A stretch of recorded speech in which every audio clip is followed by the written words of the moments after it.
and welcome to our panel of current education ministers, both of whom are leaders of education systems in emerging markets in Africa. We're hoping that at some point we might be joined by another couple of ministers, but for now we're going to make a start with our two guests here. I'm joined here by Debbie Schafer, who is the Provincial Minister of Education of Western Cape, and Matthew Prempeh, who is the Minister of Education for the Government of Ghana. Welcome. Thank you. What I'd like to do in this session is to explore the education systems in some of our target markets, where for the last 3 days, contestants within the Tomorrow competition have been pitching their products and services, really focused on bridging that educational divide and focusing on low-income and emerging countries. I'd like to ask Your Excellencies, first of all, to individually just share with us some context of your education system and tell us a bit about the education reform or education improvement challenges that you're facing. Could I start with you, sir? Thank you. In Ghana, okay, let me start by saying that thanks for inviting me here. Back home in Ghana, our education system, formal education, starts from kindergarten. We formalized kindergarten into education system. So we have 2 years of kindergarten, 6 years of primary, 3 years of junior high school, 3 years of senior high school, and 3 or 4 years of tertiary education. Basically, that's how we are organized. And currently, we went into office last year, and there's a reform process. We came to meet and going through the whole system. We came to meet it, but we have continued in teacher reform, teacher education reform. We have a system where those with diplomas get appointed as teachers immediately after school. And those who have been to university and are graduates don't get appointed. They have to struggle for jobs. So our key reform in teacher education to improve quality is to make sure that at least the entrance grade is the same, and the entrance grade becomes at least a graduate from the university to help improve on the quality, because our whole idea is to improve learning outcomes through quality education, and that's the key thing. We also linked our teacher reform to our new curricular reform that we are doing, so that at least for the teachers going through initial training, when they come out, we don't have to spend much time on them knowing the new curriculum they are going to meet. So we are syncing our teacher reform with our school curricular reform to make sure that each side knows what is going to happen. The teacher under training knows that when I get to the classroom, this is what I'm going to be confronted with. That reform process will lead to an assessment.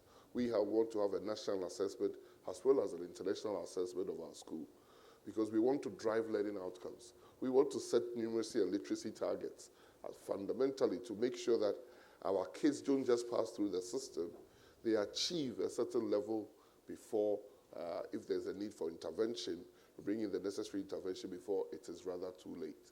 Because what we are finding is that many of our kids are not achieving as we expect them to achieve. We look at our education for all goals for 2020, and Ghana seems to have met all the access goals. What we lack is quality. And quality, we think we can drive it with technology as a leverage through teacher education, curricular reform, teaching and learning materials being delivered and being student-friendly, so that we can at least match our learning objectives and our goals that we've set for ourselves. Thank you very much. Could I turn to you, Debbie? Thanks, yeah. Our education system, we aren't as advanced as Ghana with our pre-primary school. We are still trying to get universal access to grade R. We've made huge progress, but it's not quite there yet. We have primary school from grade 1 to 7, and then high school from grade 8 to 12, which is our exit certificate. Our priorities, I'm a provincial minister, so we have 9 provinces in our country, and I'm in the Western Cape. Our education system is quite interesting because we're the only province that is governed by the one political party, and the rest of the country and other provinces are governed by a different one. So it's quite interesting for us because our constitution allows for concurrent competency in basic education. So we are pushing a few boundaries as a province that doesn't always make the national government quite so happy, but generally I think it does, because we are pretty much on the same page across the country as far as what we're wanting to achieve. We don't always necessarily agree on how we want to achieve it. Our main priorities in the Western Cape for the last at least 5 to 10 years have really been getting the basics right. Our literacy and numeracy is not where it should be. Every time we get our pearls and TIMS, we are on the up, but we're nowhere near where we want to be, and we certainly aren't competitive enough in the world as at the moment. So we're focusing hugely on mathematics and languages. We're also focusing a lot on retention, because we lose a lot of our children in the system from grade 1 upwards. We've achieved that in between grade 10 and 12. We're the highest in the country retention rate. But when you look at from grade 1 up, it's not that good. So, and at the same time, we're trying to do that, and we are doing that very successfully, but we are struggling a lot with increasing learner numbers in the province where the money doesn't follow them, because we are doing well in the country as a whole. One of our neighboring provinces, the Eastern Cape in particular, has a system that's pretty much fallen apart. So every year we get a lot more people coming to the Western Cape and wanting education because it's better, but we aren't getting the money that follows them, because the national government formula is designed in such a way that it lags far behind what we actually have to provide for. So we are trying also to make sure we bring technology in, because we want to make sure that our learners have 21st century skills. We want to make sure that when they leave school, they don't look at a computer for the first time and say, what on earth is this? So we are doing that a lot. We've made it a specific focus in our government since 2014, and we've made a lot of progress over the last 3.5 years or so, connecting to broadband. But when it comes to devices and so on, it's just far too expensive for us to be able to deliver a device per child. Okay, thank you. And you've brought us nicely on to my next question, actually, which was to explore in a bit more detail some of the context for EdTech solutions. I know we've had a lot of discussion looking at products and services that could really help to bridge the educational divide. Could you tell us a little more about the context for education technology in your country and the extent to which you have success stories and what challenges remain? Thank you. If you look at the map of Ghana, it's a huge country about the size of the United Kingdom, with a huge rural area population where teachers don't want to go, and I don't blame them. I just don't blame them. They just don't want to go, and even if they go, because initially they have to, as soon as they settle as teachers, they find themselves in other places. So we have to, it's imperative that we deploy technology to solve that problem. If we just listen to the last speaker, if we can get technology to the students, pupils, even at the age of 4, 5, 6, they will do tremendously well, with or without support. When you see how the kids love technology, as if they were born, the DNA is imprinted with the current technologies going. You don't even have to teach them how to maneuver themselves. So it's imperative. But what technology to deploy is the problem. We have last mile problems where internet or high-speed broadband is not available to most of the areas. Do we have to rely on the mobile networks? What technology? Ghana is struggling. Since we've been in office, we've looked at lots of technologies where we have even on pen drives with operating systems where kids can plug into any old computer and it boots, and we have the curriculum on it. We've had Ghanaians that have developed smart tablets like Kindle type that last for electricity-wise. When you plug it and we charge it, it can stay for about a month before you recharge with curricula on. But we are also developing our curricula. So deploying technology is becoming a problem for us, especially getting it to the last mile. Because if we can get it to the last mile and can put our content and our tests and lots of things on, we can. But what uniquely Ghana is doing, that we are getting partnership from Microsoft and things, wanting to partner as Leapfrog, is to have what we call our iBoxes. These are offline, online servers where we've put content, we've put open source material. Students can interact with the server independently. 100 students or more can interact. We can track students on those servers, and we put them in schools. And we want to link up with Wi-Fi so that they serve the whole community. I was in Kenya recently, and one startup group had developed a Wi-Fi where there are masts that can send it to a 10-kilometer radius. So we are looking at different versions of technology to be able to send and interact two ways. We have a Vaki Foundation is doing some fantastic work in Ghana, where they are using satellite technology to take teaching to the most remotest part of the country, that they are going to do it for teacher education. And we have to just assessing the technologies that we have to deploy, because there are lots now that will suit us, is something that we are going through. But there are lots. I'm particularly struck by one technology that on tablets that has its own operating system. It's not the ones that we have around, that the kids can jailbreak. That operating the bad side dollars to help us leap.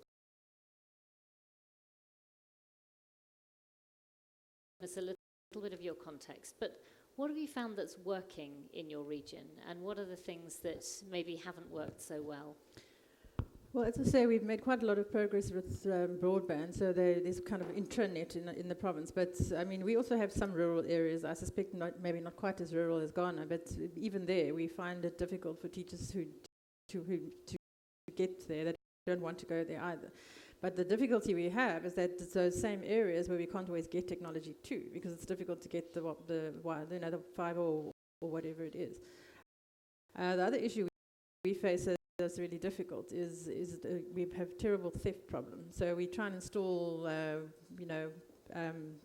even fiber, and before you know it, it's stolen and dug up. So we're now having to resort to putting in notices, this is not worth anything. So it's, practical things like that you can't even, you can't just assume you come here, we can use an app, because we don't always have the connectivity.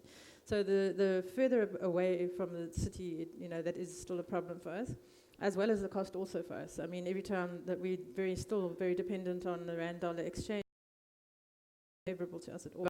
Budget, but our data costs are huge.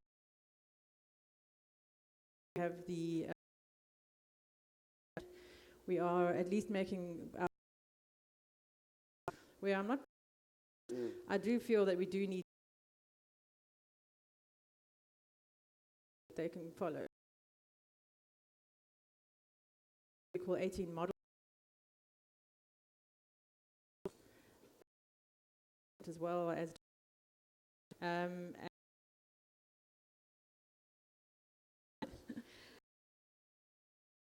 joined us, who is the Minister of I don't know in Minister because I know you've maybe I can call it maybe their products next. They may be considering South Africa, they may be considering Ghana. What advice would you give to them to support their success in that market?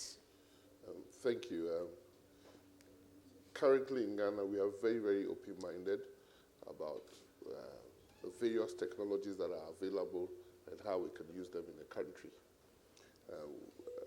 This is the best time to be there and demonstrate and showcase. And if Western Cape is calling itself the Air Force, Ghana would say we are in the middle of making the soup. So everything is being thrown in for us to see. So we will be able to engage anybody who comes and give us. So take into content that would then let secondary schools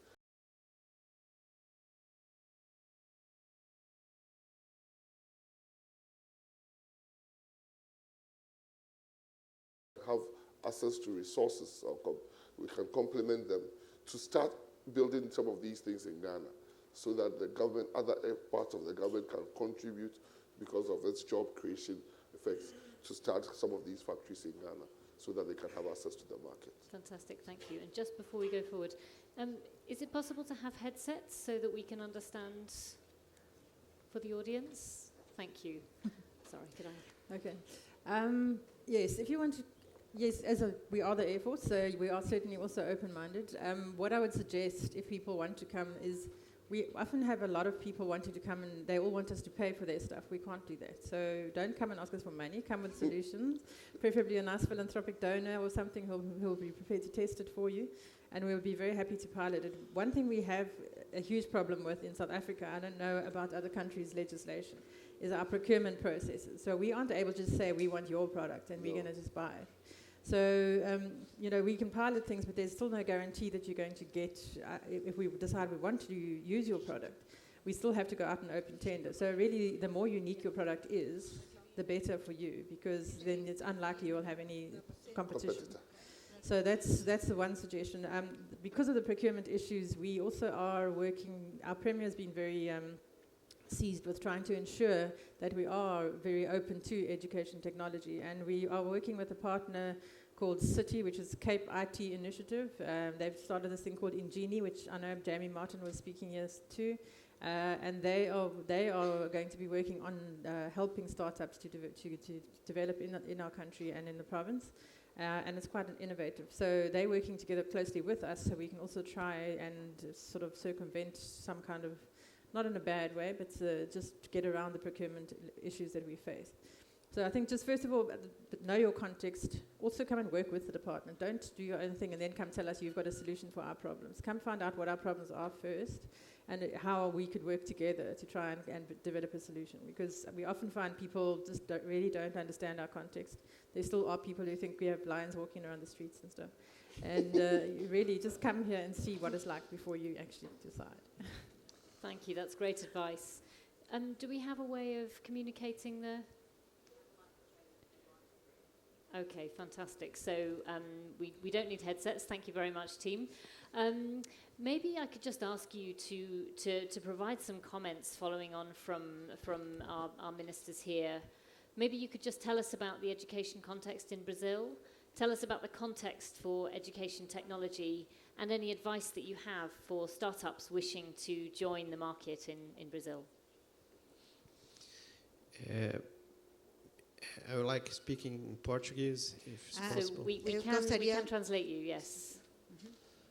Ok. Bom, primeiro, desculpas... So first of all... Posso? Desculpas pelo meu atraso. First of all, a gente estava numa reunião de ministros. I have been delayed. We had a meeting of ministers. I think we'll need to say something and then pause for the translation and then say something else. Okay. Thank you. So first of all, I wanted to apologize because of my delay, because I was attending another meeting of ministers. O Brasil é um país continental. Brazil is a continental country. São 50 milhões de alunos. We have 50 million pupils. 2 milhões e meio de professores. 2.5 million of teachers. E mais de 200 mil escolas. And we have more than 200,000 schools. O desafio do Ministério da Educação The challenge for the Ministry of Education é melhorar agora a qualidade. Is to improve the quality. Nos anos anteriores, from the past years, o Brasil já conseguiu colocar suas crianças na escola. Brazil already achieved to place their children at school. A educação básica está universalizada. The basic education has been globalized. Mas o desempenho dos alunos, o aprendizado ainda é muito ruim. But the attainment of the pupils still is not as good as it should be. Nos indicadores como PISA, os alunos não têm bom desempenho. According to these PISA studies, the pupils in Brazil do not achieve good marks. Nós temos investido em formação de professores. We have invested doing the training for the teachers. Conectar as escolas na internet, na banda larga. Connecting the schools in the broad net. Currículo comum nacional. The common national curriculum. e um ensino médio flexível. And a medium teaching that is a flexible one. Só o Brasil tinha 13 disciplinas obrigatórias por 3 anos. Brazil had just three subjects that were compulsory during 3 years. Os jovens de 15 a 17 anos acabavam saindo da escola, abandonavam a escola. The young people being from 15 to 17 years old, they would be dropouts. E uma reforma no ano passado agora priorizou a formação profissional e flexibilizou isso. And the reform of the last year, they prioritized the reform, the professional reform. Um grande investimento agora em internet, banda larga, novas práticas pedagógicas, em tecnologia. O Ministério da Educação acredita muito que a tecnologia possa ajudar nesse aprendizado. So nowadays, the Ministry of Education is making big investments into technology with the broadband and so on, because this will help the schools a lot. Acho que é um pouco isso. Okay. So this is what I wanted, the message I wanted to convey. Thank you so much. In a moment, I'm just going to ask for any questions from the floor. I'm sure you would like the opportunity to quiz our Ministers of Education. You may have some questions for them about their markets and about how you might want to take some of your own products forward. First, I'll just ask you, sir, whether you have any advice for startups wishing to come into Brazil.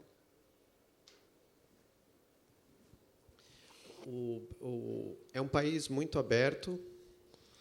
Brazil is an open country. Alguns estados, alguns municípios já têm programas de estímulo, de apoio às startups. There are some states in Brazil that have some programs that have been tailored in order to promote these startups. Temos muitos problemas para que vocês ajudem numa solução. So that you can help us bringing us solutions. E importantes parceiros da sociedade civil também apoiando, como o Instituto Ayrton Senna, que tem participado aqui, Fundação Lehman, entre outros. And then we have the participation as well, the partnership of the civil society, such as an institution, Ayrton Senna, and another institution that have been participating as well. O Brasil tem 63 universidades federais. Brazil has got 63. E 40 desses. So they start in order to find solutions. Da setor. Such as transport, for the food that the pupils take, and also for the way the schools are. To Your Excellencies for taking the time to talk to us, small little fish. We appreciate it. My question, Mike, I run a startup called Ustad Mobile. I had the privilege of living for 8 years in Afghanistan, where we had some education challenges in different areas. I think, you certainly, it does need to be a balance. You can't have one without the other. We are moving more and more towards data-driven decision-making, and one of the pilots that we are busy with at the moment gives us analytics, for example, but only if the teachers actually use it and connect, which half of them don't bother to do. So if you need to somehow work out a plan of how they will have to connect, try and encourage them to do that and make it worth their while, because otherwise it doesn't really help us. I don't think a device in the hand of a child alone is the solution. You've got to have a teacher training as well, because to move a system forward that is as big as education systems are, ours is nothing like the size of Brazil, but even ours is 1 million children and 32,000 teachers. It doesn't happen overnight.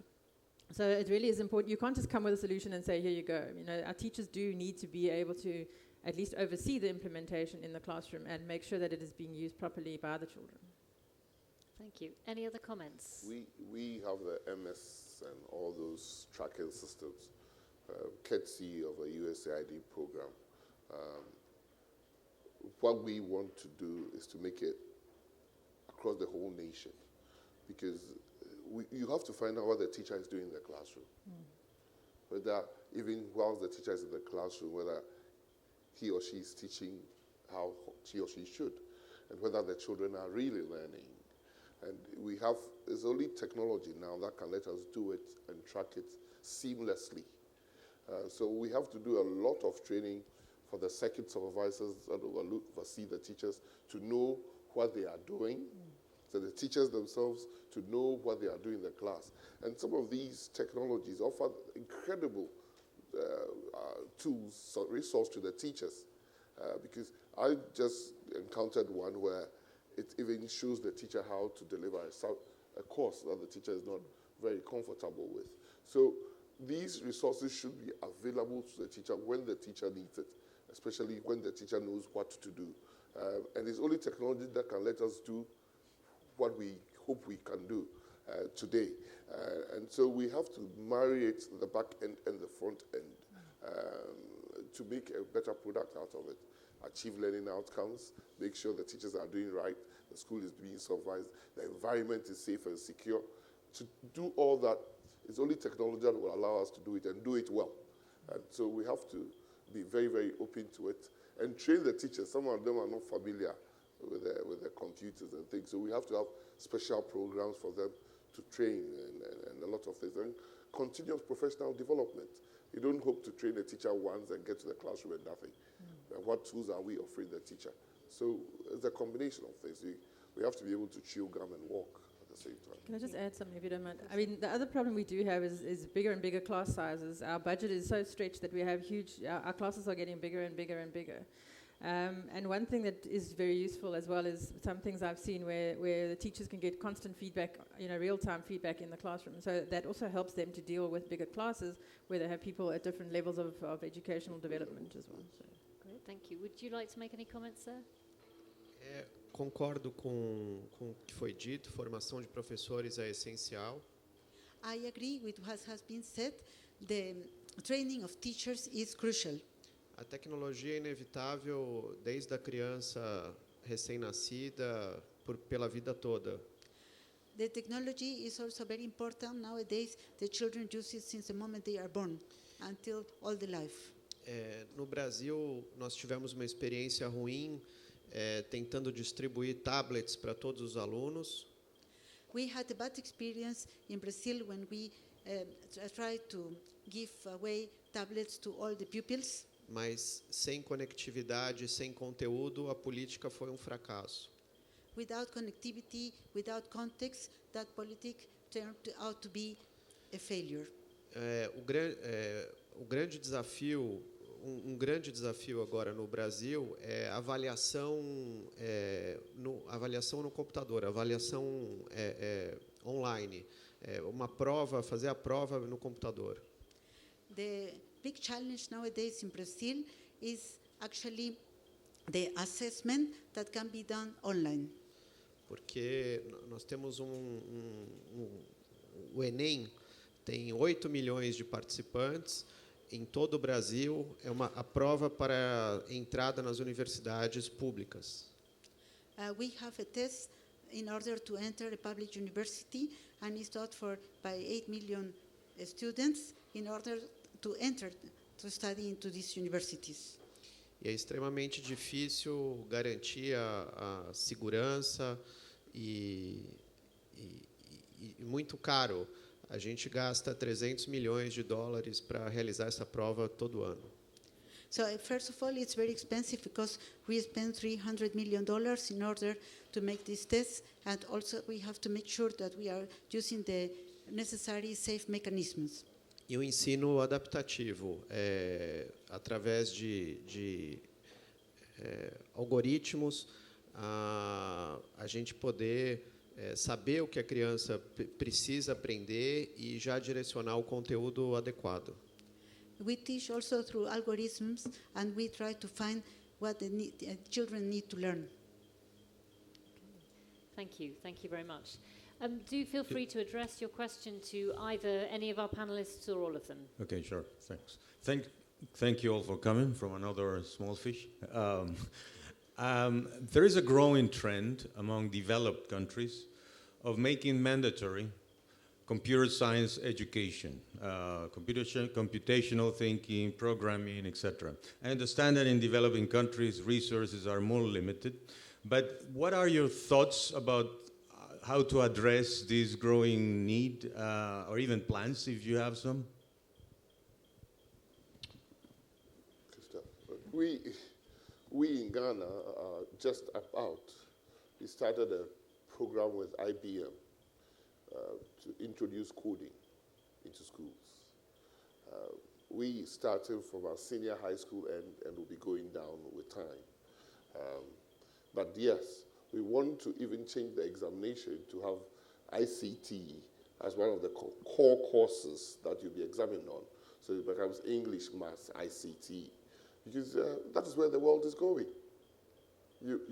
Whether you are in a developing country or a developed country, the global village has caught on with everybody, and we have to prepare ourselves for kids that are globally competitive. So yes, we back home want to do that and do it. So we started from the secondary schools, the fewer number of secondary schools, 600 and something. I hope that we have some 3 programs, one with the World Bank, one with the support of the Belgian government, to put an audiovisual lab in every school connected to the Wi-Fi. We have ICT teachers. We don't have enough. So at least the secondary schools, they are there to start ICT and make it compulsory so that they just go and learn it for fun. They learn it as a tool for their working life. And then gradually bring it to the junior high school and the primary school. In our curricular reform for the lower schools, we are introducing something we call creativity. And it includes science, maths, and everything. And we hope that we can gradually start letting our kids get used to what they will be facing in the future. Thank you. Any other comments from the panel? Yes? Yeah, okay, I think I've answered what our plans are in the previous question largely, but as far as being compulsory is concerned, in the provinces, that's the one area we don't have competence over, is the curriculum, and that is done nationally. And at the moment, it's not a compulsory subject. It is an optional subject in the higher levels of high school, our FET phase. So it's not compulsory, but because we do believe it's important as a subject, is why we have where there's funding to our plan and showed them in detail what we actually have planned to do and what we need to roll it out. So it's not like going into a black hole. We have a very specific plan that will ultimately end up being connectivity for every school and every child. But we will have connectivity in every school, even if it is only one point, like one classroom, for example. But at least that's the start, and we'll move on from there. Thank you. Mr. Sigollo. O Brasil tem 200 milhões de habitantes. Brazil has got 200 million inhabitants. 90% já tem celular. 90% out of them have got a mobile phone. Hoje tem mais celulares do que habitantes no Brasil. Nowadays we have more mobile phones rather than inhabitants in Brazil. E pelo menos 75% já tem acesso à internet. And 75% of the population nowadays have got access to internet. O contato com a tecnologia é inerente. So actually, this contact to the technology is very much present there in Brazil. E o que eu acho importante na educação é direcionar corretamente o conteúdo, fazer com que ele aprenda com a tecnologia. What is very important with this technology is to put it in a way that the pupil learns from the context. Mas ele já tem contato, principalmente os mais jovens, e vão continuar tendo cada vez mais, isso vai estar cada vez mais presente na sua vida. And the technology will be more and more present in their lives. Thank you. Any further questions? One at the back. Thank you. Hi, my name is Natalia Gavrilica. I'm from the Global Innovation Fund. But before I worked at the Global Innovation Fund, I worked for the Ministry of Education in my home country of Moldova. And I have a lot of sympathy for what has been said about government's capacity to dedicate money, fund tech solutions, do procurement, and so on. At the same time, now I work for a funder, and what we need to see is what is the pathway to scale and who will sustainably fund this at scale. And in some way, if we are, for example, if we have evidence that a pilot is particularly effective, then what are we doing to scale up that pilot and change what is being done right now? And this will mean dedicating resources. So how do we sort of overcome this challenge? What do the governments need to see to be able to reorient resources and do procurement and do everything that a government does, not just to buy hardware, but to buy effective software? Does this mean, educating parents? Does this mean how to recognize sort of an effective tool, or does this mean working with teachers? And, is this political economy insurmountable? Any responses to this question? Big question, thank you. Political speech. I had a discussion, lovely discussion on those lines with a gentleman from Portugal. And interestingly, he was talking about how Portugal got the mobile phone companies to deploy in the last mile, because they made business sense that those communities that don't have it, even if one child gets a laptop or one child is connected or the school is connected, the whole community can engage the government and public services through a better way. So whilst it didn't make sense, they made a business case out of something that didn't make sense. Then the mobile phone companies saw the need to help government to get to the last mile, because they could make money out of it, because they will sell data bands and things like that. So it has to, now that prices are coming down because we are more having fiber optic and access, these are the things we have to make sense to the private companies in going to the last mile and how they are going to benefit for it. And the whole debate starts changing. That the child does not only learn in school, there are after-school programs that when he gets into the community, you should make the parents be interested and support the child's education whilst at home. So it should make sense, especially in the startups, to even use Wi-Fi to move from the school to the next nearest community if they can travel 1 or 2 or 3 or 4 or 5 or 6 or 10 kilometers. So we have to start making a business case in supporting last mile deployment, and then it would help. Thank you. We have been joined by our fourth minister. Thank you so much for joining us, madam. This is Leonor Briones, from the Secretary of the Department for Education for the Philippines. You're very welcome. Thank you so much for joining us. We've been having a very interesting discussion about the context of several countries. We have South Africa, Ghana, and Brazil represented alongside you here, madam. And I've been just asking our ministers to comment a bit on the educational context and also any advice that you have for edtech startups wanting to come and serve your markets. We only have a few moments left, but I wondered whether you could just share some comments with our audience.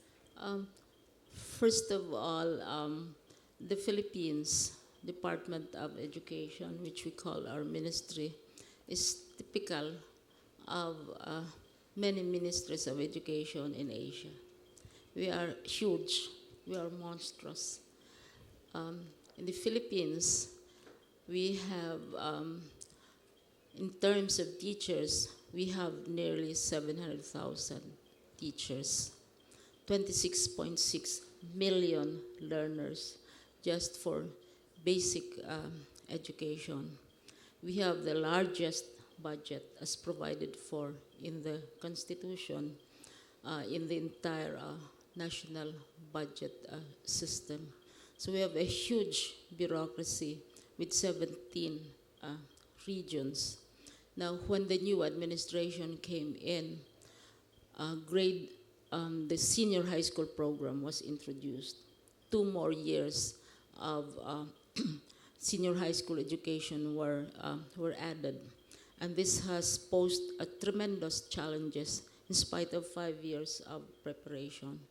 Because of sheer size alone, obviously, one cannot manage, one cannot oversee, one cannot regulate an educational system with 46,000 schools. And as I said, 26.6 million learners by just the usual way of management. And this is where ICT definitely is desperately needed. This is not to say that the Philippines does not already have an IT system, but it has to be further enhanced and improved with the additional feature of the senior high school, which is 2 years, with vast requirements for more teachers, school rooms, buildings, computer classrooms, laboratories, equipment. It's not only a question of additional technology, but also of other facilities which are needed. We also have 4 strands in our basic education system, which is the academic program, the technical vocational program, sports, and then we also have the arts. Now, you were asking, where do we need technology, ICT, the most? As I said, this is not that we are starting from zero. It's just that we have to do a lot of catching up to manage the huge size of our responsibilities. One is in the integration of our curriculum, because we have a new curriculum for senior high school, which has to be integrated with all other years of basic education. Second is in teacher development. Our law for which declared senior high school mandates that our learners should be taught 21st century skills, and that includes computing, creative thinking, analytical capacities, etc., which are very different from what our teachers were trained for. So there is also a requirement for teacher development. But if you have 684,000 teachers, then you cannot teach them one-on-one. You cannot go to all the regions. And this is where technology is also needed. We also need technology and learning resources. While we like to think that we are familiar with technology and ICT and the capital regions, the Philippines, like many Asian countries, has a wide range of contrasts. We have 7,100 islands. We have mountains. And we have places where technology is very advanced. And we have also places where there is no connectivity, where islands are very difficult to reach and mountains are difficult to climb. So we need more learning resources, especially in places where there is no connectivity at all. And so to summarize, definitely there is a great need, and I would like to say perhaps an urgent need, to further integrate ICT in education, and also to help out in our curriculum, in our teacher development, as well as in learning resources. We hope in a period of 2 years to be able to cope up with the needs for computer classrooms, equipment. And since we want to shift also from the use of textbooks, if you have 26 million learners, that's a vast investment and so on, to the use of tablets. We want to eliminate homework, and we want really to, as I said, to enhance the capacities of our teachers. All of this cannot be done manually, one-on-one, island for island, region per region, teacher for teacher, because of our sheer size. Another need, which I see at my level as minister, is because we are so large, and we have, as I said, added the the senior high school program. And we have other courses which we have added to our curriculum. We also must have the organizational capacity to manage, to oversee, to regulate, and to monitor what is happening.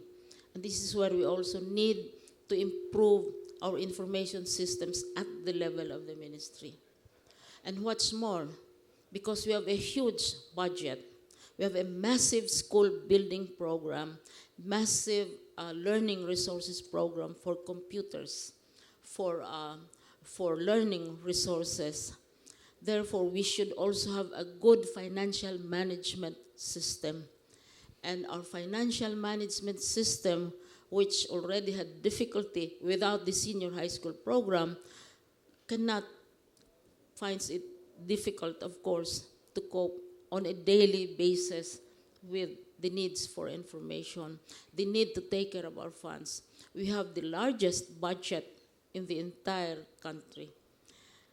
Our working force is bigger than the combined military forces of our country. The Navy, the Army, the police, you put them all together, we are so much bigger.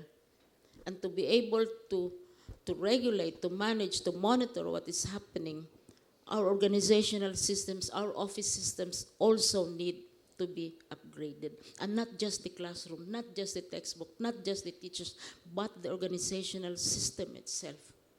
We have to improve our accounting system, our disbursement systems. I have 2 undersecretaries for finance, not just one. One for monitoring our huge budget and seeing to it that it is fulfilled, it is implemented. The second is to monitor, the other undersecretary of finance takes care of the disbursement side, because we have to split the accountability aspects. In other agencies of government, they have 2 bids and awards committee. In the department, we have 6 bids and awards committees. And we deal in billions of pesos because of all this catching up that we are trying to do with the rest of the world. And you cannot do it just with improving the learning capacities, the teaching materials, and so on, but the management system itself. The accountability aspect is very crucial in countries like the Philippines, where accountability is of the call of the day. So to summarize, where do we need ICT? We need ICT for curriculum development and for seeing to it that whatever changes that are reaches the farthest island and so on. We need it for teacher capacity building. We need them for our computer laboratories, for our information systems, etc. At the school level, we need ICT, as I said, for other learning resources, our laboratories, because we're trying to catch up with science and technology. And equally important, we need it for the management of the department itself. Thank you. Accountability and governance is very, very important with such a huge budget. And it cannot be done. My training is in finance. It cannot be done with our present system. So our bureaucracy is very, very slow in contrast to the requirements of change, which at the school level, which at the curriculum level is demanded of us. Thank you. Thank you so much. Thank you for your comments. So it just really remains for me to thank our Ministers of Education, our panelists. I feel as though I've been on an educational intercontinental trip around the world, and I have a much better understanding of some of these important, significant markets across the world. Thank you so much for your insights and your participation. Thank you for your questions, and enjoy the rest of the day. Thank you. Thank you.